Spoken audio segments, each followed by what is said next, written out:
Welcome back to Fueled by Coffee Podcast, everyone. My name is Matt. I am your host, and today I welcome you all back to another episode of Season 4. We are at the midpoint of the season. This is episode 5.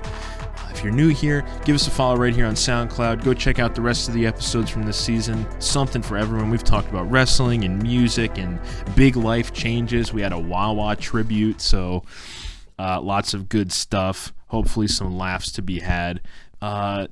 Today, I'm joined by a guest from last season. Ben, aka the T-shirt master, is back on with us. Last season we talked about music and going to shows and supporting each other in the music community. So Ben, glad to have you back on. We got some fun stuff to talk about today. Yeah, man. Proud to be back. Absolutely. You can check us out on Facebook and Instagram, buy some merch, sign up for our email newsletter. We have all the links through our social media. Go give us a follow. Leave some comments, shoot us a message. We love to hear from our listeners. And as always, if you're new here, one of the things that this podcast is centered around is coffee. Today, I am drinking. I went back to. This is like my favorite coffee of all time, pretty much as of late. It's the Peets coffee Major Dickason blend. It's a dark roast, and it's just got a really, really like full-bodied flavor. It's got a nice kick, and it mixes well with all sorts of different creamers. Or if you like it black, it's just got a great flavor overall, nice and strong. So Peets, shout out, you make some awesome coffee. Ben, did I see you have some coffee? Yes, sir. What do you got? Yes, sir. So I found out, I went to the Trolley Barn in Quakertown, Pennsylvania. I've been wanting to go there. Is it any good? It's okay. I'm not a big fan. Okay. But kind of reminds me of like an upscale Zerns, but it's like, okay. I don't know, the food's okay, I guess.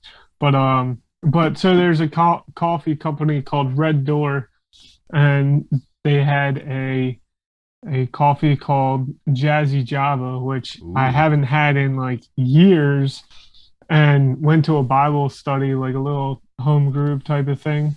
And this lady said that she had it from Giant.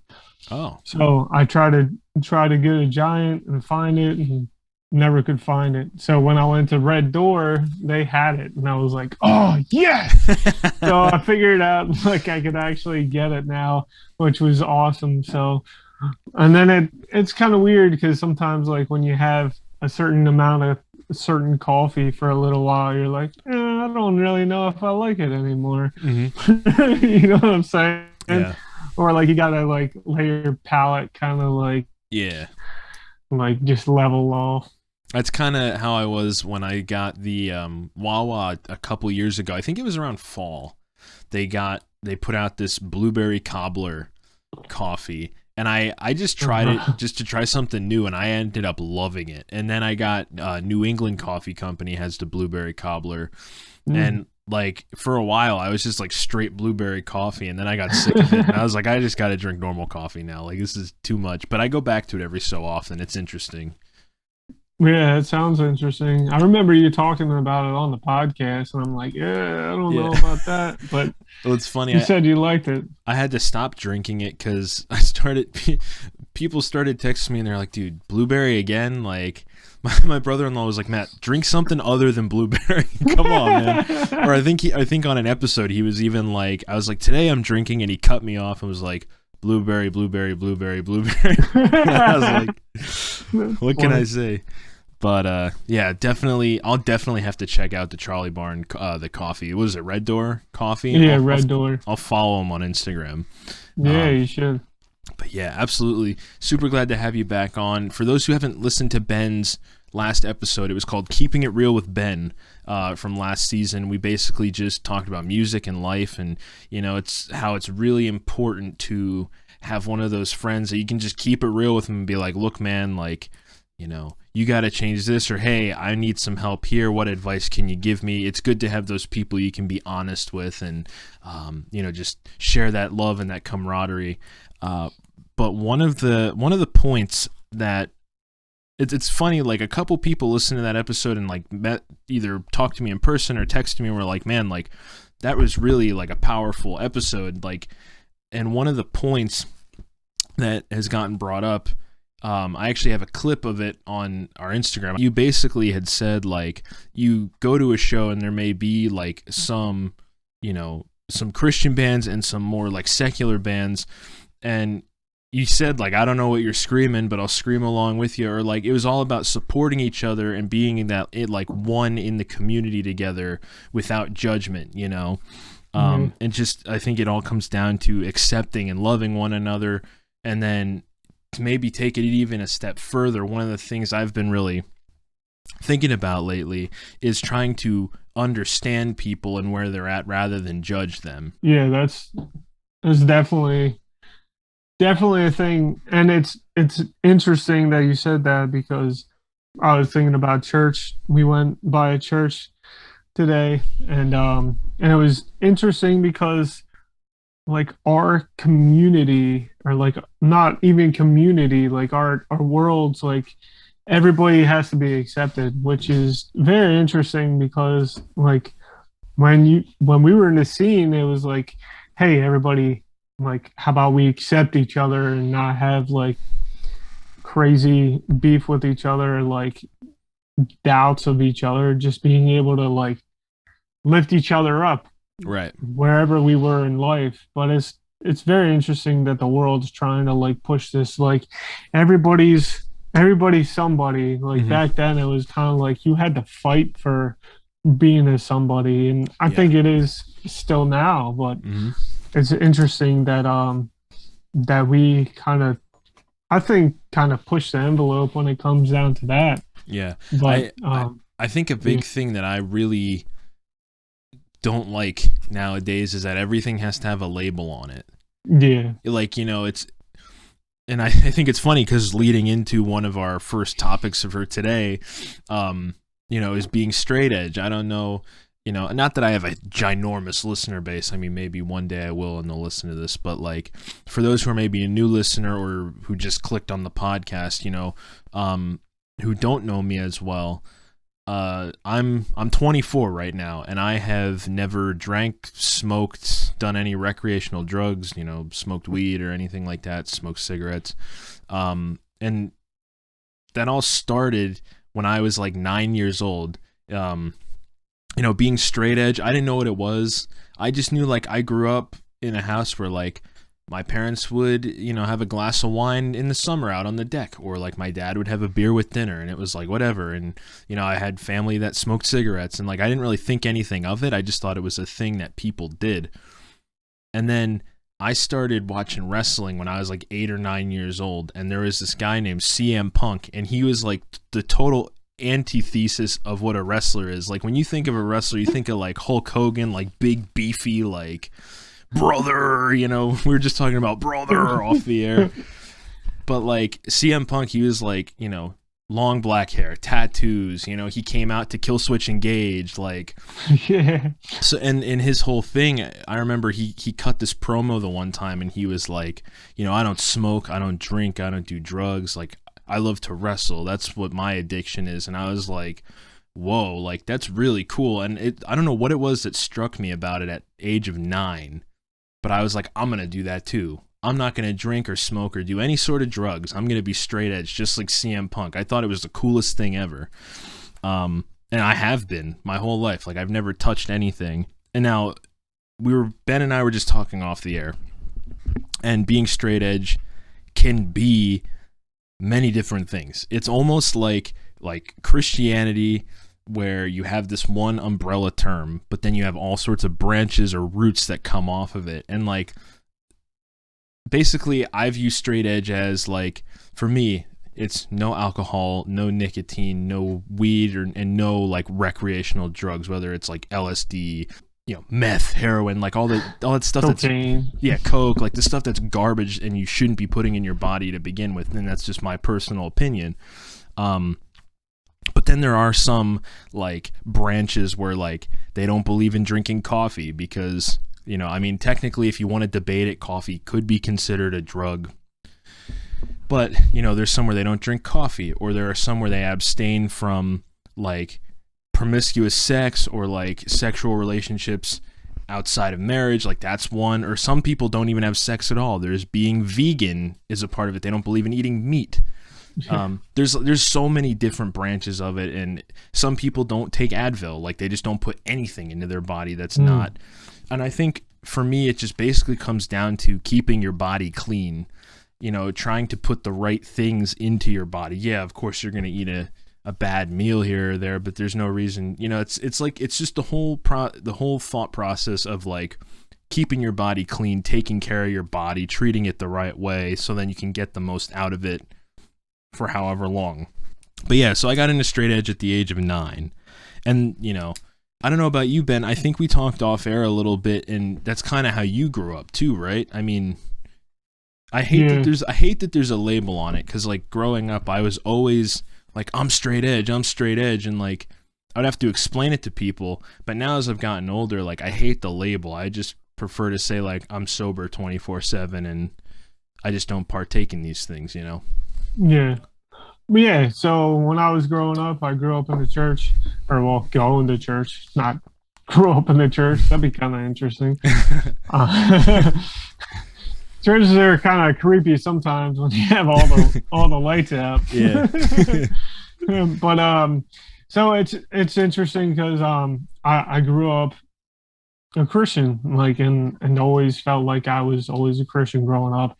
But yeah, and then that, like, the whole straight edge thing kind of like fueled the fire for me when it came down to being in the scene, being what I believed, like what I believed in, and didn't care about like all what the world had to offer type of thing. And that, I think that this what birthed it, was that I just didn't want to be like the world, in a sense, and like kind of like threw off anything that was of the world, especially like the Bible talks about, just kind of like, if you love the world, you don't love the Lord.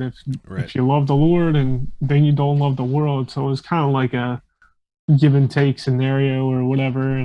And so I just kind of pushed it all off and didn't really care about what anybody thunk actually, which was what I really was into, whether it would be Christian rap or like Christian music, and like just kind of filled my head with, I don't really care about the world. Like, I don't even want to fit in most of the time, aside from like when I'm with my friends. And even with my friends, I had to be my authentic self. Yeah. I couldn't have this like crazy mask that I took on and off like every time I wanted to be with my friends. So it was more of a stance. And then also, like, for me, it was my virginity too. Like I held that high above so many other things, because I was able to be, and that to me was tough. Like, not just like tough as in like I want to do this thing. Like, my vision of being tough was, forget the world, I'm doing my own thing, and I'm standing true to my convictions. And that's one of the things that I really liked about metal and hardcore. And it's basically like, I don't care what you think, I stand for my convictions, and nobody's going to change my mind. Or if you change my mind, maybe I will have that perspective, but pretty much I'm not changing for anybody, because I know where I stand. Right.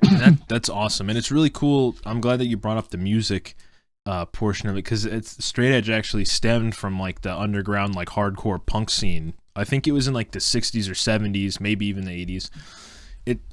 I think it was Minor Threat. I could be very wrong. So someone please correct me, but there was like these, you know, it was in that underground punk uprising in that time. And it was basically like, I think when people entered a show, if they were underage, because the symbol of being straight edge is an X, and so like when people would go into a show, if they were underage and they couldn't drink, the security or whoever was letting people in would draw X's on their hands, or an X on their hand. So it was like, hey, you can't sell alcohol to this person. But then I think as it began to catch on and people were like, hey, like, let's not partake in these things. Let's, you know, take care of our body, and just, you know, basically like make a stand or make a statement, you know, as to this is how we feel. Then it turned into like everyone who was becoming straight edge or partaking in the straight edge community, everyone would show up to these shows with the X's on both hands, and it was like this whole movement that kind of started. But yeah, it's really cool, man. And I think it's also cool, like how you brought up about, you know, you not wanting to, you wanted to be your authentic self no matter who you were around. And I think and like pushing the world away, because I think a lot of the times when I was a kid, you know, growing up in high school, like I always had people telling me like, you're gonna drink one day, you'll take a shot, or, you know, you're gonna try a cigarette, like, you know, you have those people doubting you. And I think that made me really, you know, I'm a very stubborn person by nature, but even more so, like, I think I've learned to kind of like let up a little bit now. But when I was a teenager, like I had so much pride in like being straight edge, you know, like being like, I'm not gonna do this.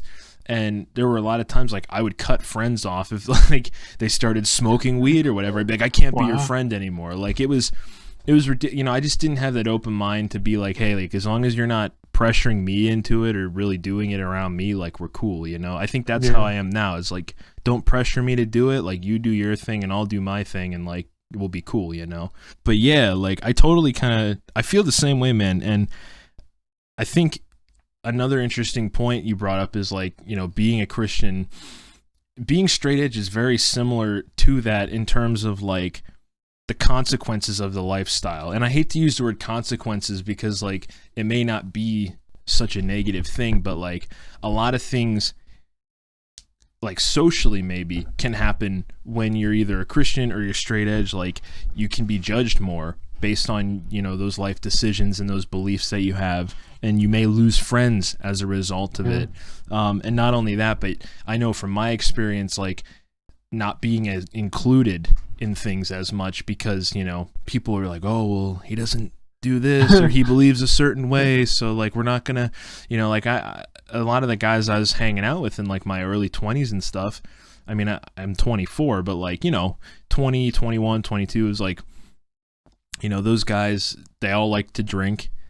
They all like to, you know, smoke weed once in a while. They have cigarettes, and it's like whatever. But I think a lot of the time, you know, there were times where like they would all go hang out and do their thing, and like I think, you know, not invite me because I'm not partaking in those things. So maybe, but it is a good thing to not be around those things, right? But yeah, I think there's just similar.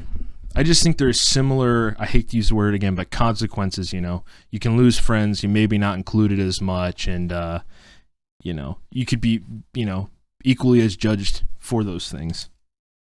Which can I, like, kind of kill that in a way? Like, you go for it.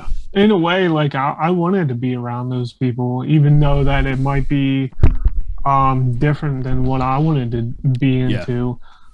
Because I went to a couple parties where my tons of my friends were drinking, and like I wasn't.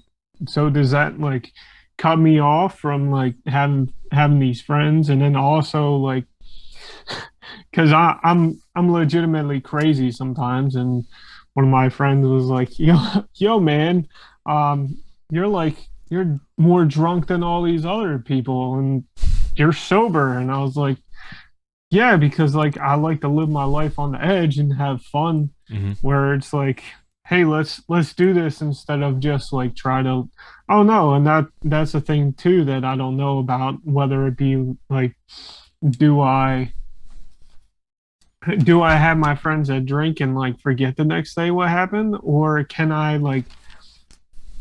be able to remember these things tomorrow morning? And it would be fun to know that this guy did this crazy thing and that guy did that crazy thing. And sometimes I think it's more of a like we're talking about an inclusion thing. Like, why do I have to cut you off just because you don't like, I don't know, this certain thing? Like, why can't we be more not just inclusive? I kind of I'm starting to hate that word, actually. Yeah, I hate the word too.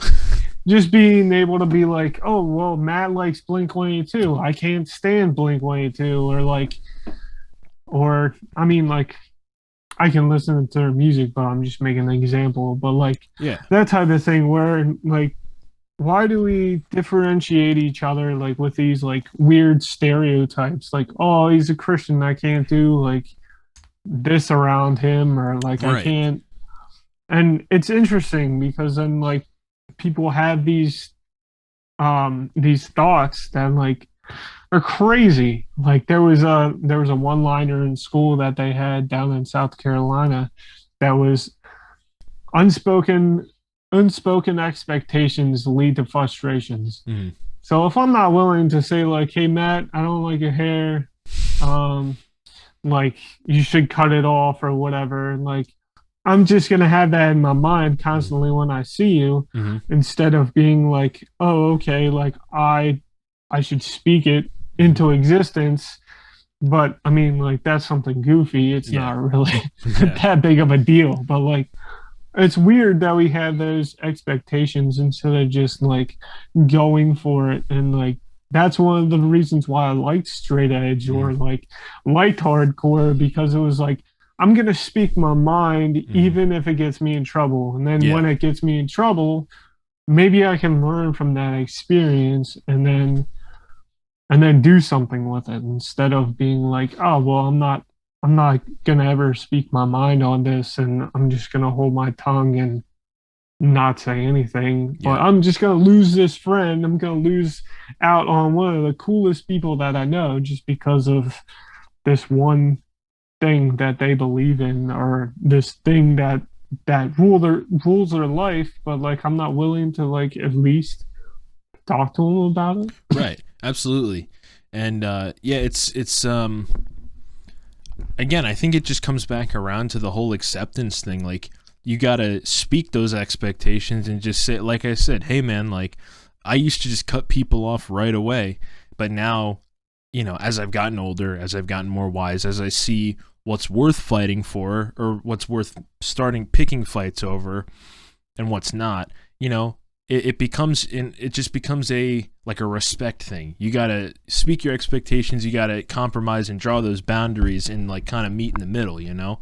And I think if you have good enough friends or good enough relationships with people, I would say the majority of the time they're willing to be like, hey man, like let's work that out, as long as you have that mutual respect between each other. Yeah. Like, I remember, it's funny, a couple of years ago, a couple of my friends and I went to Atlantic City for my one friend's birthday, and we were originally going to stay overnight. We didn't get to because the birthday boy, shout out to John, he couldn't get off from work the next day, so we just went down for like a day trip. But I remember when we were initially going to be staying overnight, he was like, oh dude, I'm going to get you to drink a beer while we're there. And I was like, nah dude, I don't want to do that. And he was like, no, you're gonna drink a beer, I'll hold you down. And I was like, dude, no, like I'm not, like, don't be that guy. I think he was kidding because John's a goofball, but like at the same time I had the thought in the back of my head, like, what am I gonna do if this guy's like legitimately trying to get me to, but yeah, it's just a respect thing. I think you gotta, like you said, speak your expectations, draw the boundaries, and I think be open-minded enough too to be like, just accept the fact that, hey, we're not all the same, and we have different things that we enjoy and different things we partake in. Yeah, definitely. But yeah, so definitely interesting. I mean, straight edge, I think it's something that I'll always be. It's a part of me. I've made it too far at this point to ever give up, and it's one of those things. I don't have any desire. That's the thing too. Like, I take pride in the fact, not that I'm a prideful person, but like I'm proud of myself because like I made it past all those doubts that people had, and the fact that I don't feel the need to try alcohol, to try cigarettes, to smoke weed, to whatever. Like, I don't feel the need to partake in any of that stuff because like I don't feel the need to use an outside substance to make myself feel good. To me, that's what it all comes down to. I feel like people do those things because they need something to make them feel good. I think for me, like, I have so many other things that make me feel good, whether it's like making music or writing or doing a podcast or having conversations with people, just simple things like that. Those things make me happy. Whereas someone might be like, oh, let's go get a couple of beers. And it's like, you know what I'm saying? It's like that whole, I don't need a substance to make me feel good. And like we were talking about, like it doesn't have to be like we can't hang out with those people. Yep. And just being able to like be open-minded from their end, which is funny because usually it seems like other people think we're not open-minded because we just don't partake in that kind of thing. Yeah, it's very interesting for sure. But yeah, so good talks there. Straight Edge. Shout out to CM Punk. He'll never hear this, but come on the podcast. Yeah, man. Yo, that's crazy that you legitimately like started doing straight edge from a wrestler. That's awesome. Well, and it's cool because he's like he's straight edge in real life too. That's the thing. Like that's his, he just made it a part of his character, but super cool. And then I think it just helped when I got into music then, especially when I got into like Black Flag and, you know, like those hardcore punk bands, Terror, you know, those types of bands. It really helps to like affirm those beliefs and kind of gives you like a backbone almost. Yeah, definitely. So the one other thing I wanted to bring up on this episode, because again, going along with the whole, you know, supporting each other through the music scene, supporting each other through, you know, various art forms, is, you know, friendships and relationships. I feel like you and I talk about this pretty often, I would say. You know, we've had discussions about like marriage and, you know, just like what goes into like being a good friend or finding a good friend, you know, like when you, do you think a good friendship is something you can identify early on, like from the start? Wow, that's a pretty loaded question. I think so, but then at the same time, like I think sometimes it comes to commonality between two people, like you said, music, and then it could just keep on going from there. I've had to like cut a couple of friendships off just because, whether it be like we're talking about substance abuse or like, and sometimes like those substances kind of like wreck people's minds and we don't agree on the same things like hardly ever anymore just because of that. But then also like there's other things that we don't agree with. But just being able to, I think it's just being able to be present and being able to say those hard things. Like one of my favorite examples to use though for that is me and my wife. Like my wife set those examples in her life and like hardlined on those examples when it came down to it. And it was like, oh, I'm gonna say the hard thing right out the gate instead of feeling like I need to tippy toe around these things. Right. Whether it be Matt cutting his hair, that's a real issue. Like but just like having those hard lines to where like, hey, Matt, you need to man up because you're not manning up in this situation. And like for me to say that to Matt, that might be like, it might be hard for him to take, but at the same time, sometimes there's those hard lines. Some people love those hard lines and those convictions, and some people don't. Like some people can't hear the real things and go with it. Like I have some friends in situations where I want to say like, hey, this begins with you and this started with you and you need to cut it off. But I can't do anything about it. But you have to take those standards to do something about it. But I don't want to push that person or those people in a light where they're like, oh, Ben hates me now, whatever. Like, I'm not going to be his friend anymore. This sucks, whatever. Like, for me, I can take that approach I can have that conviction to me. Like Matt could say, yo, Ben, you're off your rocker. You need to do this, that, and the other thing. And if he's able to check me, if you're able to check me in the chest, I want to take that. I want to take that hard. There's a there's a verse, one of my favorite verses in the Bible is wounds from a friend can be trusted, but an enemy multiplies kisses. Mhm. So like if I'm able to take that wound and be wiser from that, why not take that wound and be wiser from it instead of like just like I said, tiptoe around it. Yeah. So I think friends, when it comes down to it, it's all in how you take it, I think. Sometimes like you have to perceive like, is this gonna be a good outlook for me when it comes down to friends, or Yeah. is it not? Right. Yeah, and I think it's great that you brought up about being able to, I don't want to call it criticism, but maybe like take that criticism from a friend.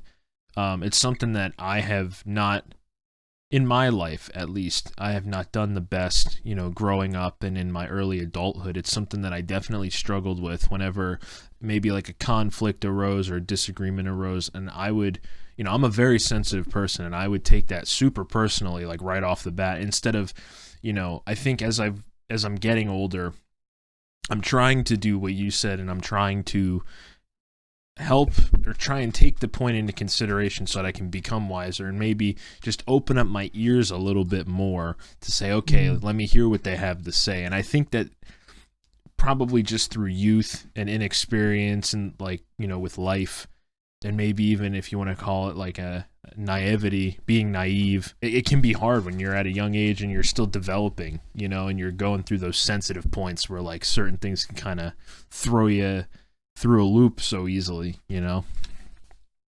I think it's interesting, there are times when, in regards to like identifying a good friendship early on, I think for me, like there's been times where I've hung out with certain people and been like, oh, this is going to be great. And then it just never really amounts to anything.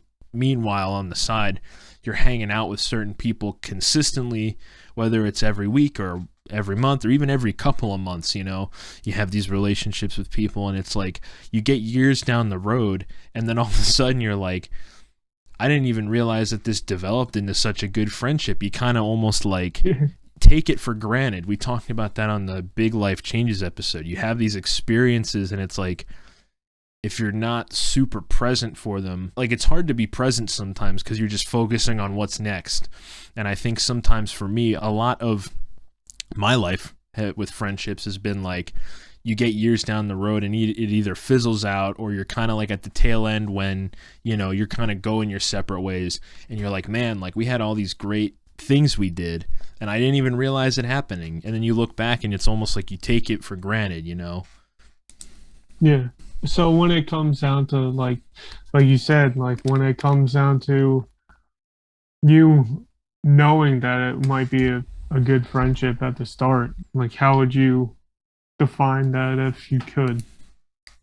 Oh man, I see. It's hard because I'm trying to think of like one of the last times I made friends with someone, and I was like, oh, like I think it comes down to just being comfortable. Like sometimes you hang out with people and like you get real nervous, or like you said, you kind of almost have to not be your authentic true self, or you kind of like feel like you can't. Whereas like you have those good friendships, I think, are the ones where when you go to hang out with the person or people, you're just like, you're not holding back, and they are cool with you just being you, and you kind of like learn from each other and kind of grow together in a way. Maybe not in the same exact way, but you're growing throughout. I think it's important to be honest with each other, like we've said. You got to be able to say like, hey man, like, and also be able to take it. I think humor is important too. Whenever I've made friends with someone, like I have to be able to laugh with them. But I think it just has to do with communicating and just being comfortable. And I think that applies to like relationships as well. I know with Kayla, one of the biggest things early on that we talked about was like she's always from day one stressed to me like communicating. She's like, if you have an issue, talk to me about it right away. Do not,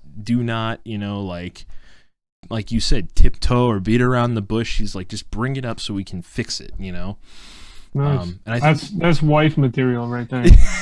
that's why I'm engaged to her. So like, yeah, man. So it's like, it's one of those things where it's like, I think that could apply to friendships and relationships, is you just got to be open to communication, and you just got to be comfortable being your authentic self.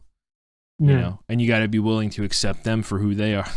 This keeps coming around to acceptance, man. What the heck? But no, I think a big overarching theme for this episode is just like try and understand someone instead of judging them. That's been like a big thing for me lately as I'm recording these episodes. Big thing that's been on my mind for sure. What would you say for you though, like when you're starting out in a friendship, like what like I guess maybe qualities, whether it's maybe a friendship or like when you met your wife, like what were some things early on that made it so like I hate the word good, but you know, like I had even in my notebook I have it in quotes, good. But like good. You know what I'm trying to say, like what are some things that you look for that you noticed? So I noticed that like she loved her family. She stood hard on her convictions. She had a place that she wanted to be. I think that's a hard one too. Like sometimes as people, Matt and I were talking about it off the air earlier, but like where do you want to be if you have to take a donut pastry filler and it has to cost $1,500, but you're not willing to stand on your beliefs. And I mean, I feel like that's probably an everybody thing. You're not willing to spend that $1,500, but your business could go way past that in the future. You can make $5,000 in that month, and being able to do that and have those hardline goals and not block yourself from that. I know for me, I blocked myself from music, like me and Matt were talking about earlier. Like sometimes we fail and then don't want to do it anymore, which is ridiculous. So I think for me, it was more of she had those goals, she had those the same convictions that we had. She was a believer in the Lord. She's able to. For me, it was bypass all of my expectations. Just having those things and put it on the table. Mm-hmm. If you're able to be a friend and put all your expectations on the table and just keep on going with it, I think for me that is a good friendship, and you're willing to. And I feel like I've had so many face value relationships in the past, and I hate those relationships because I can't really talk about the real things with my friends, because then it's like we keep on coming back to that thing, like tippy toe around it, and it's like, nah, bro. Like I want to be able to talk about the real things with this person, and if not, maybe they just can't handle that, which is fine. But in order to have a good friend, I think that's a good friend quality. And then also my wife, like I said it in the beginning of our relationship, like she takes my marriage list, like the things that I wanted in a wife, and she just burns it, like just completely burns it. And it's like how are you alive? And sometimes I feel like those are the best relationships too, like even in friendship. There's a quote that says something like, you're the average of your 5 friends. Like if your attitude and depression or anxiety or excitement and success, like you average out, I forget what the saying is, but like if you average out like your friends, pretty much you're that person, which then like gets me thinking, and has got me thinking for about 5 years now, like just who can I surround myself with? Who are my shooters, so to speak? If my shooters say like, sorry about the metaphors, but like I'm a very metaphorical person. But if I'm walking in the city and somebody like one of my shooters like sees me on top of a building and they see trouble coming, they're gonna gun for that troublesome thing in front of me, and I'm able to like trust that person with my life, and so to speak, instead of being like, oh man, I don't know, just today's another day. Like my shooters are gonna be able to be alert instead of, oh well, I can't really trust this person or this person or this person. Like I in my life I wanted to strategize how I had my friends and how I had friendships instead of being like, ah, oh, here's another one just off the truck, just dumped off on me like Yeah.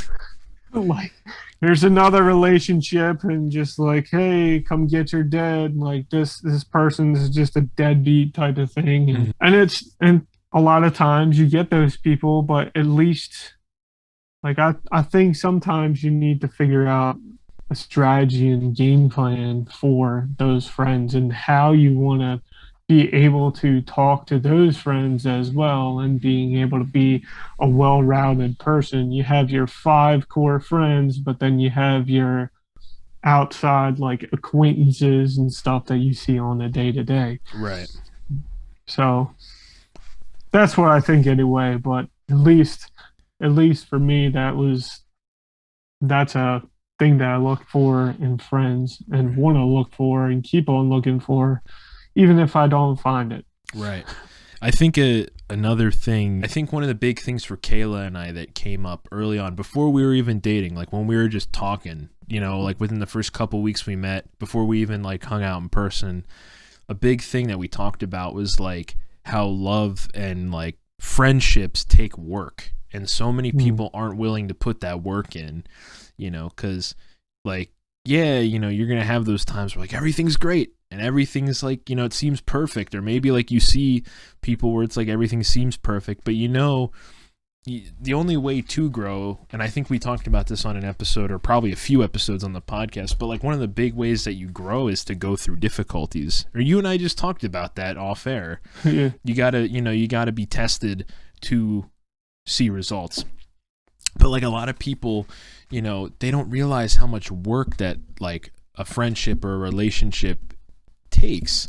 And then so many people I feel nowadays are so quick to just throw these things away, you know, like you look at people who get married, like, you know, and everything seems great, and then when they run into trouble, then all of a sudden it's like, oh, we're just going to get a divorce, you know, like there's no commitment anymore. And I think people are so quick to throw things away as opposed to just work on them, you know.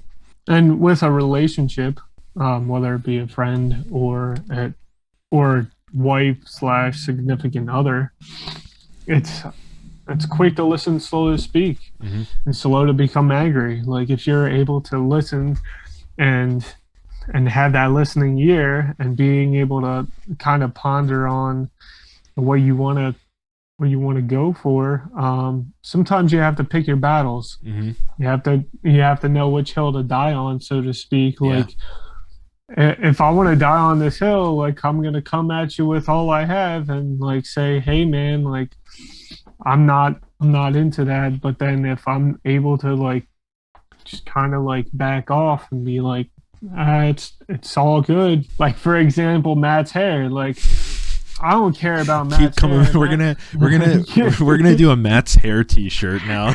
Yeah. So if I have a problem with Matt's hair, am I gonna die on that hill or am I gonna just let it go? Like, I have to let it go. Like, I don't care about Matt's hair. Matt could grow it out as long as he wants, and I'll be happy. But at the same time, like, if I'm gonna die on that hill, how to speak to him. And sometimes I feel like in this day and age, I was thinking about it earlier, actually. Jocko talks about it being stifling your emotions. Like, stifle your emotions. Jocko Willink. I love that dude. He's awesome. And I think like that matters. You're able to like actually have you're able to actually stifle your emotions until the point where it's like you have to talk about it to him. Like, Matt, I'm sorry your hair isn't working out for you, but like I'm sorry.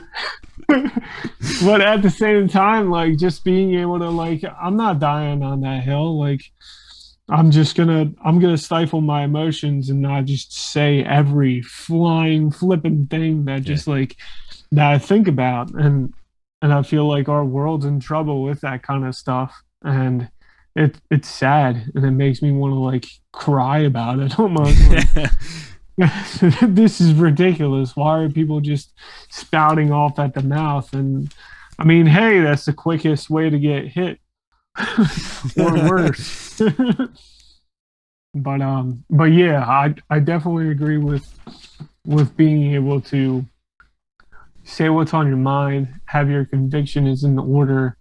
But like I said earlier, one of the coolest things I've ever learned is being quick to listen and slow to speak. And that's definitely something that I think as I've been getting older, I'm trying to get better at. It's one of those things where the one thing that I really like, Jalen Hurts, the Eagles quarterback, his whole thing last season was like 1% better every day. And like I've been trying to apply that mentality to my life, like because there's so many things that I need to work on, or so many things that I've been trying to work on, and you know, you're not going to see results overnight, but I think if you can try and apply that, like, okay, 1% better every day, you know, like I'm going to be a little bit less, or try and be a little bit less irritable today by doing whatever. I'm going to meditate a little bit longer. I'm going to make it a habit to read the Bible, or I'm going to put the right things in my body so that I feel, you know, so you have those little things that over time, you know, you become a better listener, you become slower to speak. So I have a interesting question, and it's not really interesting, but like, how do you apply that to your life? Because for me, like, that's been hard sometimes when it comes down to self-discipline. Is like, how do you take that 1% step? Because sometimes I think for me, like most of the time, like it's all or nothing. But like these couple years, I feel like I lack a lot of discipline, and I'm like, man, like how do I input that into my life? So how do you personally put that into your life? I think what happens with a lot of people, and I'm guilty of this too, is it's almost like a New Year's resolution. Like when people make these giant lists where they're like, I'm going to go to the gym every single day, and I'm going to go on this diet, and I'm going to do this, and they have these huge, like 5 or 6, 7 lists, or like this list with like 7 points of things that they want to start doing on January 1st. And then by week 2 of January, they burn themselves out on it because it's too many big goals at once. And I think, you know, I'm guilty of doing things like that. So I think when it comes to 1% better every day, it's almost like you have this overarching picture or umbrella of like, okay, what do I want? And I don't even want to say an end result, because I think we should always be growing or learning in some way, even if it's something small. But you have this image of like, okay, this is how I want to become. Like this is my goal, or my next like stepping stone as to like who I want to become.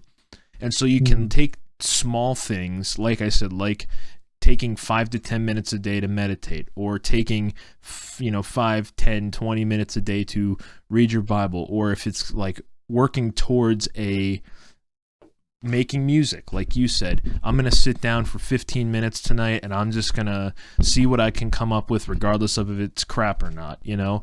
So it's like one of those things where you have this end goal of like, this is where I want to be at the end of all this, and then just each day do one little step. And then over time, it's actually funny. I read a book called The Compound Effect, and we talked about it. Aaron and I talked about it last season, where basically the book is centered around this idea of you can get to a big end result by just taking small steps each day. The one that I think really, and it's funny that you brought up that point about you are the sum of, or you're the average of the 5 people you spend the most time around, because that was in that book. So like, but the one example that really resonated with me, and I always come back to when it comes to this like 1% better thing, is the author of the book, he gave this example. He said you could either take like $3 million today and have $3 million right now, or you could take a penny and double the penny each day. So then it's like, if you look at it, and of course, a bunch of people are going to say, well, I just want the $3 million today. But what they don't realize is doubling the penny every day. I think you end up with like double or triple that $3 million at the end of it, maybe even quadruple it. So if you take that and like I applied it at first to saving money because I wasn't saving any money. Like I'd put some in here or there. But then I was like, man, like I would make these excuses like, oh, I don't make enough money to save. You know, like I would. So then I was like, well, what if I put $25 away every week when I get paid? Because then you look at it, yeah, it's only $25 a week, but that's $100 a month. And then over the course of a year, that's over $1,000 saved up in your bank account. And then you can save more if you want. So if you just take that little bit, it's a money thing, but you can apply that to anything. I'm going to sit down and work on music for 15 minutes a night, and then maybe you start getting to the point where you're spending 30 minutes on it, and an hour, and 2 hours, and then you start seeing the progress, or learning an instrument, same thing. So it's just taking those small steps to achieve a greater goal in the end. That's how I try and apply it, you know? And by doing that, I think you can learn and apply and incorporate some really good habits into your life that can help you to continue growing and maybe growing your mindset, growing yourself physically as a person. And then in turn, that can maybe help you to become a better friend, a better significant other, a better father, whatever, better brother. So yeah, it's just, I think for me, taking small steps over time to reach the next level, so to speak. Yeah, nice. And then some people like to stay up until 2 a.m. in the morning, like me. Hey, there's nothing. I'm like, oh, hey, I need to get this done. And yeah. like, but at the same time, I don't think that's healthy. Probably. Hey, man, I think there's worse things that you could be doing at 2 a.m. than, you know, I mean, what you said, you were working on a beat and you were just like really immersed in it. There's nothing wrong with that because it's creating, as long as you're not like getting angry doing it, because then you need to walk away. Exactly. I've been there. But yeah, no, I think as long as it's something creative and it's something that's not hurting you, like, or not even just creative, as long as it's something that's healthy, you know? Yeah, most definitely. We had some good points today, man. We hit on some really good things, and I think the overarching closing point that I want to close the episode on is that love takes work, friendship takes work. You got to be able to work through difficulties, be upfront with each other, whether it's friends or significant others or family, and you also got to open your ears and try to understand the other side rather than judge them. I think that's the big thing I want people to get out of this episode. Yeah, understanding is a big key. Love takes work. What a beautiful statement that is. It's crazy just to like think about that. And I feel like the world kind of like puts that as an understatement, like just whatever. And if I can add on to that, go for being honest. Mm-hmm. Just be honest with the people around you. Don't like just try to sugarcoat things. And I mean, hey, if you have a problem with a coworker or somebody around you, maybe you meditate on that or pray about it, or try to come up with something that makes you like, there's something in my head sometimes that like I try to flip the script and become grateful for that person, whether it be like them just being upset all the time at your job, and it's like, oh man, like I can't go into work or today, or like I'm gonna quit my job, and sometimes it does have to happen. Sometimes in order for sometimes your happiness and like well-being in life, sometimes you have to quit that job or get away from those people. But being able to flip the script, so to speak, on those people and be grateful for them. Right. Like I'm super grateful for Matt. Like I've never been on a podcast before in my life, but like Matt stepped it up last year, and I was like, oh man, like feel like I'm on the radio. I said that last time, but just being able to be. And what's cool is if Matt didn't create this podcast, if the band didn't play or make that certain song that you love to listen to. I have like one life song in my life that I constantly go back to that I'm like, oh man, this is the perfect song for my whole life because Yeah. it's just that good because it's so rich and so exciting. It was Of One in the Misery, The Nothing That Kills by As Cities Burn. And just the title alone, that, and then also the title of the title of the album, Son, I Loved You at Your Darkest. Mhm. Like to me, that makes a man, like, and a father. And like one of the hardest things to do is like love somebody at their darkest. And like we were talking about earlier about friends and stuff, and you want to be around people that are successful, but sometimes you need to dig deep and get low. Mhm. That sounds like a sick lyric. Yeah. But sometimes you need to be in the trenches with somebody to let them know that they are loved and they are treasured and they are beautiful and worthy. And Absolutely. and somebody out there, whoever's listening to this, you are worthy and you are a king or a queen. The Lord made you on purpose. Like, and I've been thinking about that lately. And one of the things I loved about hardcore and metal and music in general was basically like you are made for a purpose. You are made for a reason. You don't have to worry about that because like you were made on purpose. Absolutely. And I'm glad to say that. And then also like if you want to reach out to Matt or me or any one of your friends that either believes in the Lord or like or cares about you, just reach out to them.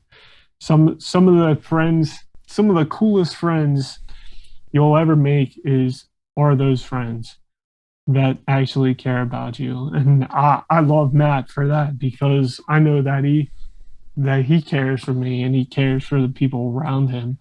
And if you're willing to do that and be a man or a woman of stature and like come alongside, and we all love that in movies or like TV shows. You see somebody come alongside somebody and just basically swoop them up or just be there for them. Like I'm watching Bel Air Mm. on Peacock and just thinking about that. Will Smith is there for his cousin, and it's like, what? Like you guys hated each other before, but now you're willing to make amends and come up with something. So that's all I'm gonna say. But like I said, you are loved. And you could take all that trash that other people have said, throw it out the window, and know that you are created beautiful and worthy. Right on. With that being said, I want to thank everyone for listening today. If you enjoyed the podcast, give it a like, give us a follow here on SoundCloud. Also, go check out our social media, Fueled by Coffee Podcast on Facebook and Instagram. Buy some merch. We got t-shirts. We got crew necks. Working on some new designs always. And sign up for the email newsletter. We got some behind-the-scenes stuff on there. Trying to start up some exclusive merch. Dang, your boy be hustling, man. Crazy. We're trying, man. We're trying. Nice. Do it because I love it, you know. Nice. But yeah, so tune in 2 weeks. Our next episode is with our new co-host Tommy. He's coming on for his second episode this season, where we're going to be talking about ideas that we have had in our lives that we either never followed through on or just that totally failed when we tried to do them. So tune in. That one's definitely going to be a good one. You'll probably laugh at it a lot. And as I've been trying to say all season, everyone, drink it while it's hot.